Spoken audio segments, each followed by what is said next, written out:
8. अर्श, दुनिया जहान में हर कल्चर की अपनी एक थ्योरी ऑफ क्रिएशन है जी। अगर आप वेस्ट को मानोगे, बाइबल को अगर आप एक आधार लेते हो, तो बाइबल से मतलब एक बैंग की बात होती है, कहते हैं एक बिग बैंग की बात की जाती है उसमें। So basically what they are trying to say is कि पहले एक स्पार्क हुआ, एक एनर्जी का ब्लास्ट हुआ और जो क्रिएशन हुई उसी में से हुई। मुझे ऐसा लगता है शायद हमारे कल्चर में भी, and correct me if I am wrong, हमारे कल्चर में भी ऋग्वेद के हिसाब से फायर को क्रिएशन का सोर्स माना गया। बिल्कुल बिल्कुल, नो डाउट। कहते हैं पहले एक शिव ज्योति थी, एक फायर का एक पिलर था जिसके एक एंड पे विष्णु थे और एक एंड पे ब्रह्मा थे, और वहां से दुनिया की शुरुआत हुई। जी। कुल मिला के मेरे कहने का लॉजिक ये है कि फायर का अक्रॉस कल्चर्स, फायर को एक बहुत फंडामेंटल एस्पेक्ट माना गया, मतलब जिससे सब कुछ शुरू हो गया, सब कुछ शुरू हुआ है, मोटा मोटी वो चीज मानी गई है। और अगर आप हमारे कल्चर में देखेंगे तो फायर को फर्दर डिवाइड भी किया गया। मतलब 4 किस्म की तो खाली अग्नियां बताई गई है। एक जठराग्नि बताई गई, एक चिताग्नि बताई गई, एक भूताग्नि बताई गई है, और एक सर्वाग्नि बताई गई है। तो मेरा आपसे सवाल सिर्फ ये इतना है अर्श कि फर्स्ट ऑफ ऑल हम लोग इससे पहले कि हम पैरानॉर्मल्स के एस्पेक्ट पे जाएं, fire as a basic fundamental element की बात करते हैं। आपसे मैं ये जानना चाहूंगा कैसे पैरानॉर्मल की दुनिया से फायर का कनेक्शन होता है, कैसे कनेक्टेड है पैरानॉर्मल की दुनिया से, कैसे कनेक्टेड होती है। राहुल, जब हम लोग छोटे थे और जब हम लोगों को कभी डर लगता था तो बहुत ज्यादा घर वाले ये बोला नहीं करते थे कि माचिस की जो तीली है या फिर माचिस जला दो, आग देखकर भूत पास में नहीं आता है। या लेट सपोज किसी गांव में कोई ऐसी अफवाह उड़ी है कि वहां पर चुड़ैल है, तो तुम अपने साथ बीड़ी लेकर चलो तो वो तुम्हारे पास नहीं आएगी जब तक उसमें आग रहेगी। जी, क्या कभी ऐसा सुना है आपने? हाँ, ये तो एक बड़ा कॉमन सा एक नॉलेज है कि आप अगर दिए ये जला के रखोगे, मोमबत्ती अगर जला के रखोगे तो जी आसपास ऐसी एंटिटीज नहीं भड़केंगी। तो ये जो चीज है, क्या ये किस हद तक प्रमाणिक रूप से सही है? मेरा ऐसा मानना है कि बहुत सारे ऐसे तांत्रिक होते हैं जो आग का प्रयोग करते हैं, राइट, लेकिन सारे ही करते हैं। अब हम लोग इतने सारे एपिसोड्स में बात कर चुके हैं, उससे अब जाहिर हो गया है कि अग्नि बहुत जरूरी है कहीं ना कहीं। जिस तरह से पानी जरूरी है, उससे भी पहले अग्नि जरूरी है। अगर आपने देखा होगा तो कहीं पर भी तंत्र विधा या फिर कुछ भी ऐसा तांत्रिक आता है तो उसका सबसे पहला काम होता है हवन करना, आग जला देना, और फिर उसके बाद उसमें तरह तरह की बलि देना या जो भी है तामसिक प्रवृत्ति जैसी भी है। तो आग का ऐसा क्या रोल है? एक तरफ लोग कहते हैं आग बहुत प्योर है, दूसरी तरफ लोग कहते हैं कि आग में बलि देनी चाहिए। तो ये बहुत बड़ा कॉन्फ्लिक्ट क्रिएट हो जाता है, आई गेस जितने भी सुनने वाले हैं उनके लिए। हमें ये बड़ी कॉमन सेंस की बात है अर्श की, अगर हम फंडामेंटली, अगर हम साइंटिफिक वो सब हटा भी दें तो बड़ी सिंपल सी बात है कि जब हम लोग एक कबीलों से, ट्राइबल्स दुनिया से एक सिविलाइजेशन की तरफ बढ़े, तो उसके बढ़ने का शायद फंडामेंटल रीजन ही तब था जब हमने फायर को डिस्कवर कर लिया। बिल्कुल बिल्कुल, आपने फायर को डिस्कवर किया तो उससे आपकी एक तरीके से आपने अपने आप को एक प्रोटेक्शन दे दी आसपास के जानवरों से। उसके बाद आपने उसमें खाना बनाना शुरू कर दिया जी। फायर से नहीं, इवेंचुअली आपने फिर मेटल्स को मोल्ड करना शुरू कर दिया। तो मुझे ऐसा लगता है कि discovery of fire became like a sort of phenomenal step, एक क्वांटम लीप, एक जनरेशन से एक सिविलाइजेशन तक का एक सफर हम लोगों ने तय किया। तंत्र के हिसाब से ये कहा जाता है कि जो आग है, यदि वो नहीं होती है किसी भी तांत्रिक साधना के अंतर्गत, तो कोई भी एंटिटी सिद्ध नहीं होती है। मतलब कभी भी कोई भी साधना अगर आप देखेंगे राहुल, तो वहां पर आग होना बहुत कंपलसरी माना गया है। यदि आग नहीं होती है तो ऐसा कहा जाता है तुम जो भी आने वाला है तुम उसकी इमेज नहीं देख सकते हो, मतलब तुम उसको अप्रत्यक्ष रूप से भी देख नहीं सकते हो। आग एक ऐसा मीडियम है जिसके जरिए तुम शायद आत्माओं को देख सकते हो। कह रहे हो कि आग भी एक तरीके का इंटर डायमेंशनल डोरवे होता है कि जिससे हम, जी बिल्कुल, मेरा ऐसा मानना है। बहुत सारे लोग कहते हैं आग के बाद मुक्ति मिल जाती है, मेरा ऐसा मानना है कि उसका भी अपना एक डायमेंशन है, उसका भी अपना एक ऐसा आयाम है, यानी कि वो एक ऐसा बॉक्स है जिसके अंदर आत्माएं अपना शेप ढालकर तुम्हें दिखा सकती हैं कि वो कौन है। आपने एक बातचीत के दौरान मुझे बताया दर्श कि कुछ तांत्रिक ऐसे भी होते हैं, वो अगर उन्हें कुछ देखना होता है, कुछ विजुलाइज करना होता है, तो आग के अंदर कुछ हवन वगैरह पूजा पाठ करते हैं, और उसके बाद उन्हें कुछ दिख जाता है, उन्हें उसी में कुछ शेप्स दिखाई देने लग जाते हैं। तो इसका मतलब क्या है राहुल? यदि वो नहीं होगा तो क्या वो शेप देख पाएंगे? मेरा ऐसा मानना है कि जब भी कभी प्राचीन समय में जब भी कोई तांत्रिक अपनी पूजा करता था, तंत्र मंत्र करता था, जब पूजा करने के बाद एंड में जो अग्नि बचती थी, थोड़ी सी अग्नि बचती थी, तो उसमें उसको दिखता था कि उसका जो यज्ञ है वो सफल हुआ है या फिर नहीं हुआ है सबसे ज्यादा। और अगर वो नहीं होता था सफल, तो जो अग्नि होती थी वो बड़ी अब्रप्टली तरीके से बुझ जाती थी, ऐसा मानना था उनका। और उसके बाद जो सिद्धियां होती थी वो उस साधक को हॉन्ट करती थी बहुत ज्यादा। लेकिन क्या ये बात फैक्ट है कि ऐसे मैंने सुना है कि कहते हैं कि काफी तांत्रिक और काफी साधु किस्म जो लोग होते हैं, जब उन्हें कुछ जानना होता है तो वो मंत्रोच्चारण करके एक अग्नि के अंदर देखते हैं और कई बार उस आग में उन्हें शक्लें दिखाई देती हैं जो शायद उनका फ्यूचर प्रेडिक्शन वगैरह करती है, कर सकती हैं, बिल्कुल। मतलब एक तरीके की एक ऐसी HD इमेज जो आग के फॉर्म में, आप ये कहना चाह रहे हैं? सॉर्ट ऑफ, आई थिंक बहुत सारे ऐसे तांत्रिक बाबा हैं जो अपने आप को ये दावा करते हैं कि उन्होंने हनुमान जी को देख लिया आग के अंदर, उन्होंने शिव जी को देख लिया आग के अंदर। पर राहुल, मेरा ऐसा मानना है कि इतनी बड़ी ताकत फिलहाल आग के अंदर तो कैद नहीं हो सकती है, ऊपर से तुम्हारे बुलाने पर तो बिल्कुल भी नहीं आएगी जो दूसरों का बुरा करते हैं। द थिंग इज कि आग बस एक मीडियम है किसी भी नॉट ऐसी बहुत हैवी एंटिटी को बुलाने का, वो बुला सकती। इनफैक्ट ऐसा भी कहा जाता है कि देवों का भी आवाहन होता है अग्नि के अंदर। जी जी, ठीक है, वो आते हैं और बस आप ये नहीं कह सकते कि आग में हमें दिख रहे हैं, वो शायद उनका अंश आया है। ऐसा कहा जाता है कि यज्ञ के दौरान, मैं अभी सात्विक बात करता हूँ, यज्ञ के दौरान जब हवन होता है तो उसकी अग्नि जितनी ज्यादा प्रज्वलित होती है, जितनी ज्यादा तेज होती है, हवन उतना ही ज्यादा संपन्न होता है। कभी ऐसा सुना आपने? जी जी, अक्सर मैंने सुना है। और इसी के साथ साथ तांत्रिक क्रियाओं में क्या होता है, अग्नि जितनी ज्यादा उसकी जो लपटें हैं वो ऊपर उठती हैं, उतनी ज्यादा तुम्हारी साधना सफल होती है। लेकिन दिक्कत ये है राहुल कि दोनों अग्नि में अंतर है। हमारे घर में जो हवन की अग्नि होती है और जो तांत्रिक साधनाओं में अग्नि यूज होती है, वो दोनों अग्नियां अलग हैं। ये अर्श, इनफैक्ट ये सवाल मैं आपसे पूछने वाला था कि ये मैंने अक्सर अभी सात्विक मेथड्स में मैंने चीज सुनी है कि आग के भी कई प्रकार होते हैं। आई मीन, जो एक दिए की अग्नि होती है वो अलग होती है, एक हवन की अग्नि जो होती है वो एक अलग होती है, चिता की अग्नि जो होती है वो एक अलग, मतलब एक अग्नियों में भी इवन कपूर की अग्नि बड़ी पवित्र मानी गई है। हाँ, और इवन आपको सब में से अलग अलग वाइब मिलेगा उसका। अरे कुछ दिनों पहले होली का त्योहार था, तो आमतौर पे होली के त्योहार में दो तरह के कॉन्सेप्ट होते हैं। एक तो होता है यार, ये जो पुराने झाड़ी झंकार ला के और पेड़ वेड़ ला के उस लकड़ी में आग लगाते हैं, और कुछ लोग होते हैं अर्श, मैंने देखा है कि वो गाय के जो सूखे गोबर के सूखे उपले होते हैं जी, उसकी आग एक बनाते हैं, होलिका बनाते हैं, उसको जलाते हैं, उसको जलाते हैं। और उनका मानना ये कि ये जो होता है ये ज्यादा पवित्र होता है, उसमें ऑब्वियसली घी वी का भी अर्पण किया जाता है जी। तो ये पवित्र अपवित्र अग्नि का भी शायद एक कॉन्सेप्ट होता है, अगर आप इस पे थोड़ी बात कर सके। बिल्कुल 99% होता है, क्योंकि 1% वो है जो मुझे नहीं पता है, बहुत कुछ है जो मुझे नहीं पता है जी। 16 अलग अलग तरह की अग्नियां बताई गई हैं राहुल, जैसे आपने 4 अग्नियों के बारे में बताया, उसके अलावा और भी अग्नियां हैं। अब मैं सबके बारे में तो नहीं जानता, लेकिन वो सब अग्नियां एग्जिस्ट करती हैं। एक अग्नि वो भी अग्नि होती है जिसमें जलकर सारे भूत प्रेत मर जाते हैं। आपने सुना होगा कई बार, जो अग्नि है वो भूत प्रेतों से रक्षा करती है, राइट जी। लेकिन ऑन दी अदर हैंड, अगर मैं आपको थोड़ा कॉन्फ्लिक्ट क्रिएट करूं आपके दिमाग में और आपसे कहूं कि एक अग्नि और भी होती है जिससे जलने के बाद लोग भूत बन जाते हैं। सुना होगा आपने कि इंसान घर में रहा, उसके बाद जल गया, फिर उसकी आत्मा भटक रही है। तो यदि अग्नि इतनी पवित्र है तो उसकी आत्मा भटक कैसे रही है? सवाल ये है। यही इसी बात पे मैंने कहा कि अगेन इट्स नॉट इम्पोर्टेंट, मतलब अग्नि अपने आप में पवित्र नहीं होती है, अग्नि का सोर्स क्या है उस पर डिपेंड करता है। जब मैंने स्टार्टिंग में आपको उसके 4 वेरिएशन बताए थे, जठराग्नि, I was very surprised to know that जब जठराग्नि बोला जाता है तो उसका मतलब होता है आपकी बॉडी की हीट, जिसको आज शायद आज के जमाने में आपका मेटाबॉलिज्म बोला जाता है। मेटाबॉलिज्म बोलते हैं, एग्जैक्टली। उसी तरीके से जो भूताग्नि होती है वो आपकी एक फंडामेंटल बॉडी की जो एनर्जी होती है जी। तो आई मीन जिस तरीके से एटलीस्ट हमारे कल्चर में अग्नि को देखा गया है, इट्स वेरी वेरी डिटेल्ड, अगर आप उसको वाकई में समझने की कोशिश करें तो। राहुल, मारण के करीबन 50 प्रोसीजर्स होते हैं अलग अलग, और मारण और भी तरीके के होते हैं। जितना मुझे पता है, मैं जानता हूं उस हिसाब से, मारण में एक अलग तरह का मारण होता है, मतलब जान से मारना किसी को, और उस मारण को बोलते हैं अग्नि प्रेत। अब अग्नि प्रेत एक अलग चीज है राहुल, बहुत ज्यादा अलग चीज है। अग्नि प्रेत किसी साधक की जीवात्मा होती है, उसकी अपनी प्राण ऊर्जा होती है, जो किसी बुरे मकसद से किसी का बुरा करती है। ओके, मैं थोड़ा सिंप्लीफाई कर दूं कि अग्नि प्रेत क्या होते हैं।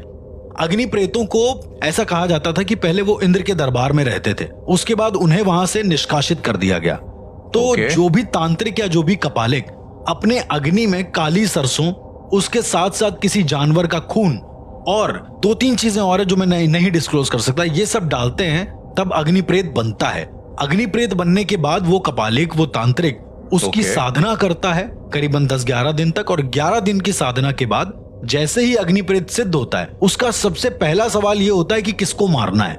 सबसे पहला सवाल इसका आह्वान कौन करता है? क्या कोई कपालिक करता है? कोई कपालिक ही करेगा, मतलब Okay. आम इंसान के बस की बात है नहीं उसकी साधना करना। अग्नि प्रेत की साधना शायद मैंने आज तक कभी नहीं सुना कि किसी इंसान ने करी है। मैंने हमेशा यही Okay. सुना है कि अघोरी ने करी है या किसी कपालिक ने करी है। तो उसका सबसे पहला, अग्नि का सबसे पहला एक, ये समझ लीजिए कि अग्नि की साधना करने पर अग्नि एक ऐसा फॉर्म ले लेती है जो जी। अग्नि प्रेत कहलाता है, ऐसे आप समझ लीजिए। अर्श, ये एक बड़ा इंटरेस्टिंग है।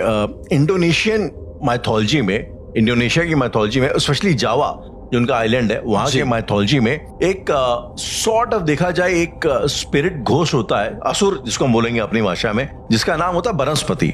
ओके। और बनस्पति को ही वहां की एक और भाषा में कीर्ति मुखा बोला जाता है। और कीर्ति मुखा एक सॉर्ट ऑफ फायर, अब आप उसको अगर देखा जाए तो एक, जैसा आपने बोला, एक आंख का प्रेत, कुछ वैसी टाइप की एंटिटी थी। मतलब एक ऐसा इंसानी फिगर जो जलता रहता था। मतलब उसके सर पे बाल नहीं लपटे थी, उसकी दाढ़ी में भी बाल नहीं लपटे थी, बेसिकली चलती फिरती वो आंख जी। गोला था। और वो आई थिंक जो हमारे माइथोलॉजी के हिसाब से शिवा की आईब्रो से निकलता था, वो आंख निकलती थी, जी जी। जिससे कीर्ति मुखा असुर का जन्म हुआ था, जी। जो वहां पे भी, जिसको माना जाता है बनस्पति के नाम से इंडोनेशिया में। तो क्या जो बनस्पति है, क्या यही वो अग्नि प्रेत है जिसकी आप बात कर रहे हो? नहीं, वो अग्निवीर है शायद। वो अग्निवीर। और क्या फर्क है अग्नि अब अग्नि प्रेत और अग्निवीर दो अलग अलग तरह की चीजें होती। Even Okay. अग्नि राक्षस भी होते हैं राहुल।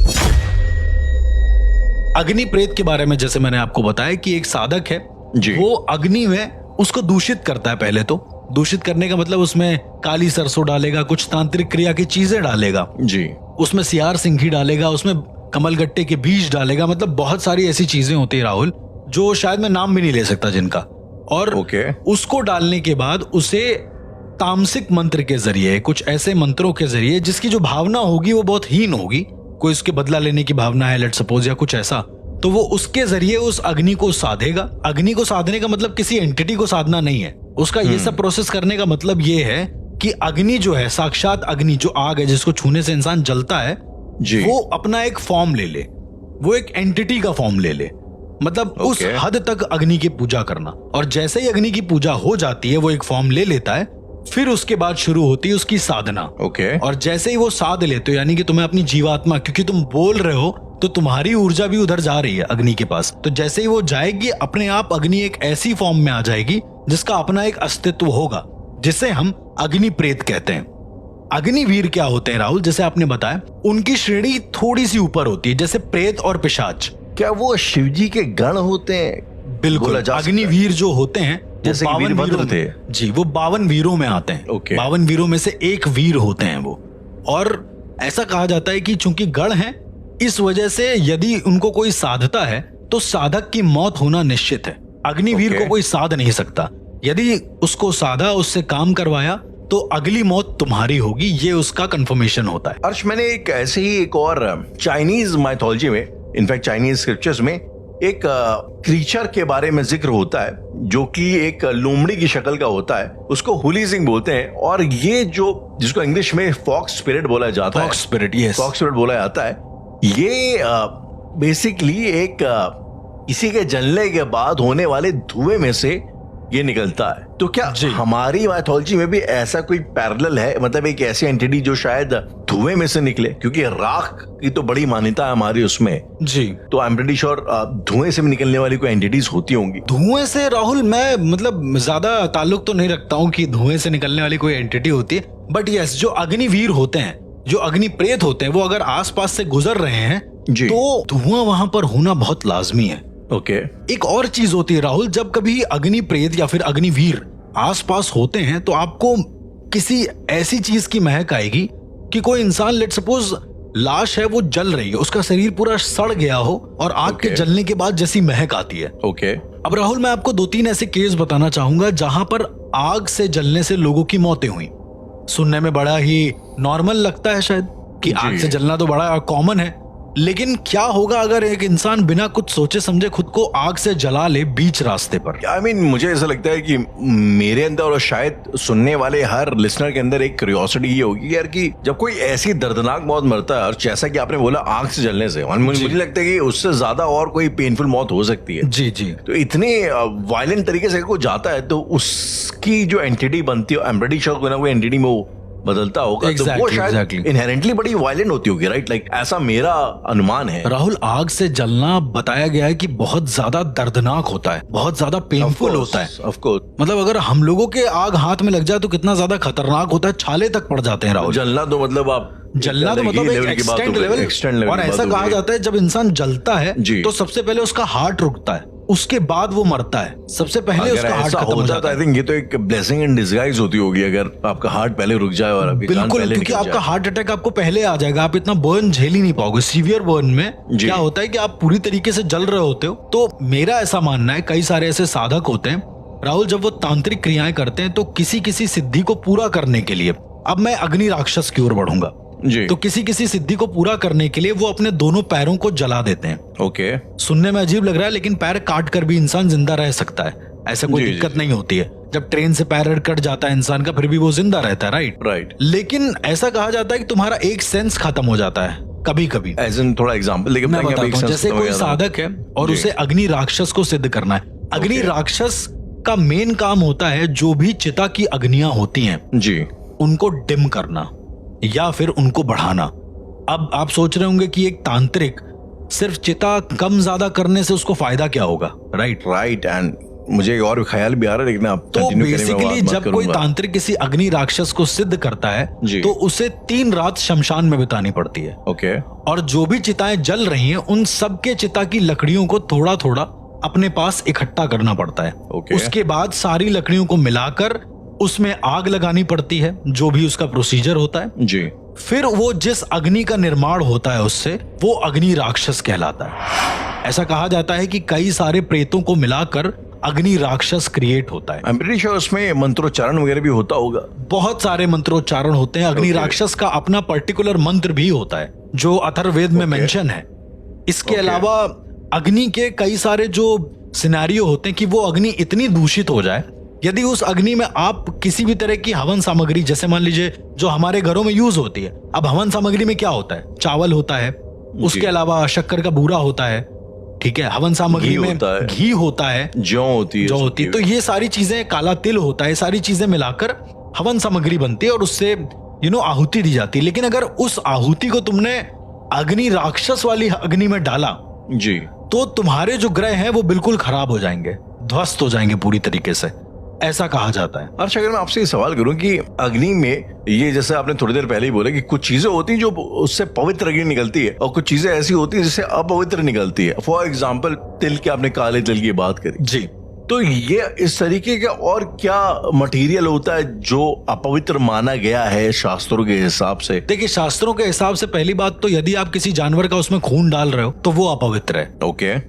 अपवित्र एज इन वो तामसिक है राहुल।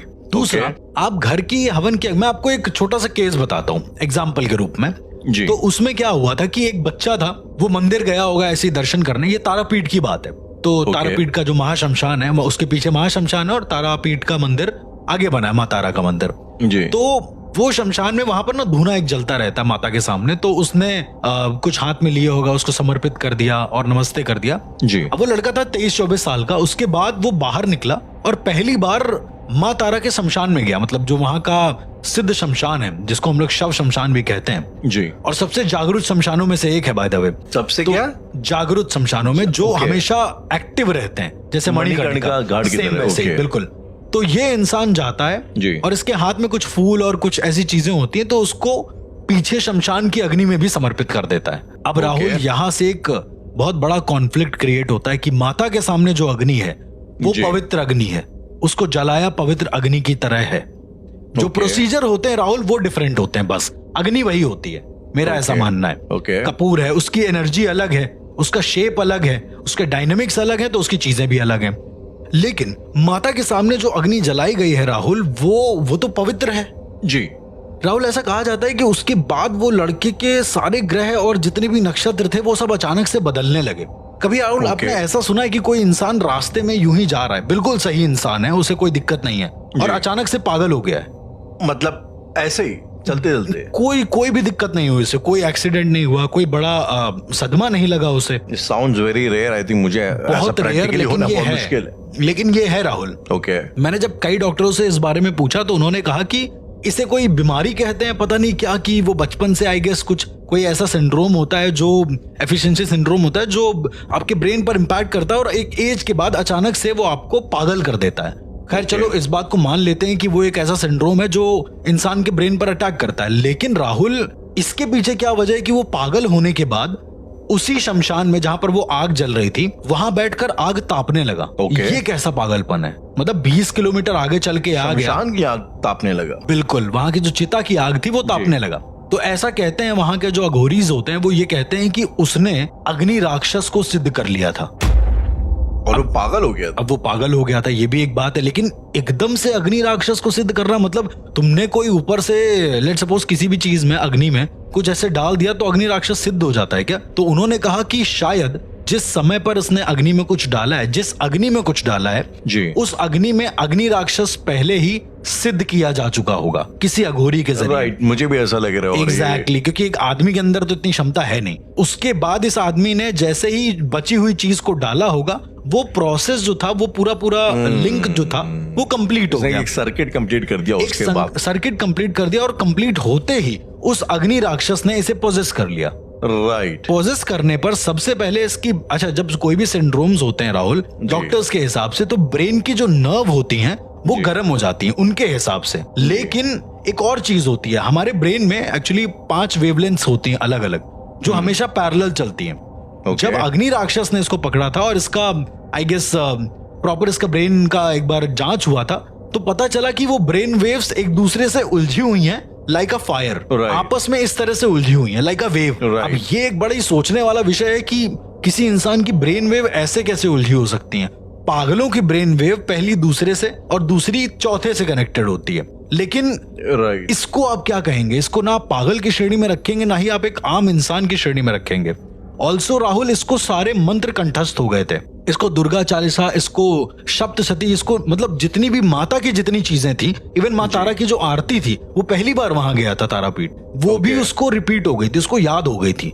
तो ये किस तरह का पागलपन है जो उसको सब चीजें याद है, बस केवल उसको ये नहीं याद है कि वो है कौन। राइट। आज लेकिन अगर मैं आपसे अभी हम लोग की बात चली थी जले हुए इंसान, जलने से होने वाली मौत का, तो क्या कोई ऐसा केस या ऐसे कोई real life story, like for example अगर मैं आपको बताऊं, एक बड़ा मशहूर लेजेंड है और ये लेजेंड है अमेरिका का। तो कैलिफोर्निया में एक जगह है वेंचुरा, और उस वेंचुरा में एक इलाका पड़ता है ओजाई वैली का। सो 1948 में ये एक थोड़ा जंगलों वाला इलाका है, तो लोग यहाँ पे जो है वो वुड कटिंग वाले जो लकड़हारे टाइप के लोग ज्यादा है जो कि इसका काम करते हैं, टिम्बर वर्कर्स ज्यादा है वहां पर, टिम्बर वाला काम करते हैं, लकड़ियां वगैरह काटते हैं। तो 1948 में क्या हुआ कि यहाँ पे एक बहुत बड़ी वाइल्ड फायर हुई, जंगल में आग लगी।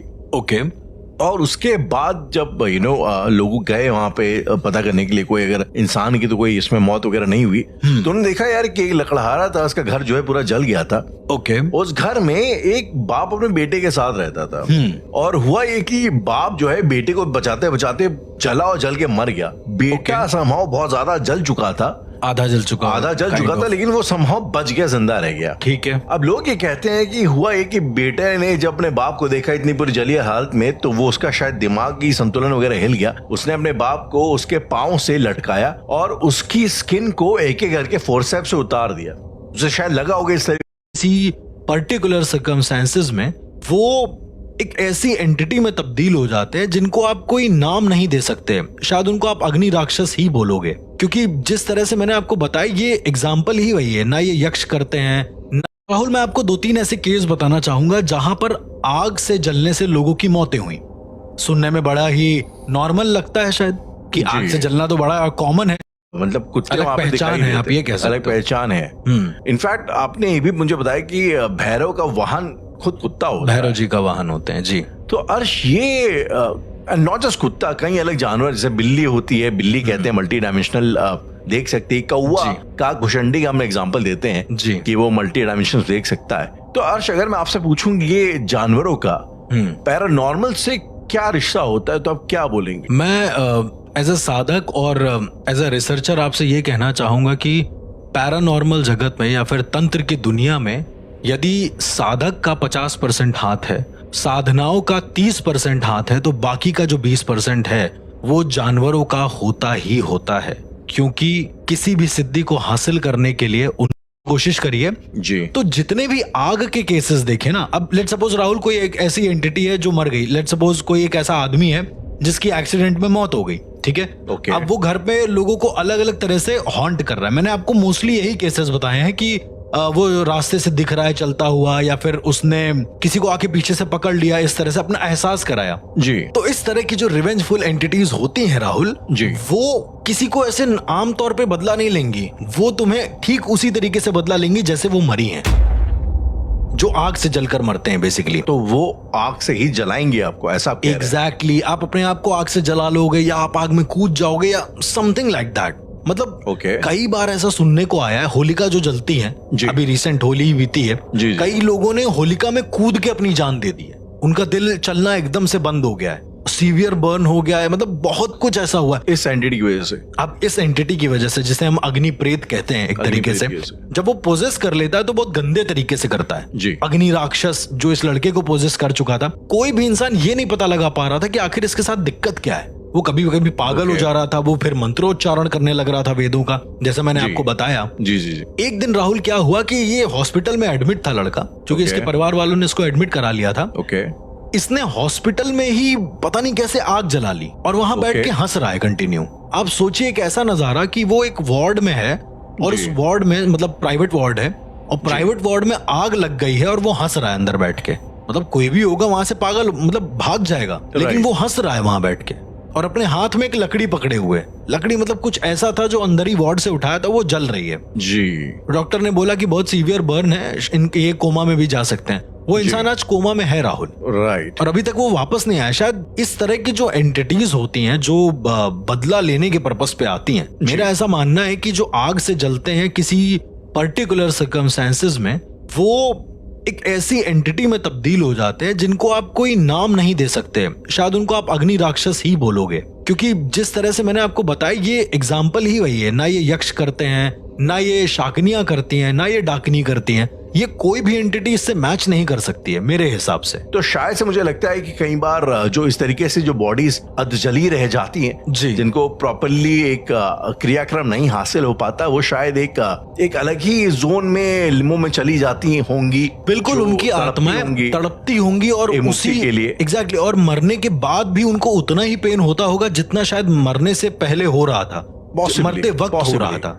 आग से जलना शायद इतना ही खतरनाक है। यदि आग अपने धर्म के हिसाब से बहुत अच्छी चीज है, तो वहीं पर अग्नि राक्षस, अग्निवीर और अग्नि बेताल जैसी कई सारी ऐसी एंटिटीज हैं जो ये डिनोट करती हैं कि आग अगर गलत तरीके से इस्तेमाल की जाए तो खराब भी हो सकती है। अर्श, ये शमशान और शमशान की अग्नि की बातचीत के दौरान मुझे एक चीज याद आई।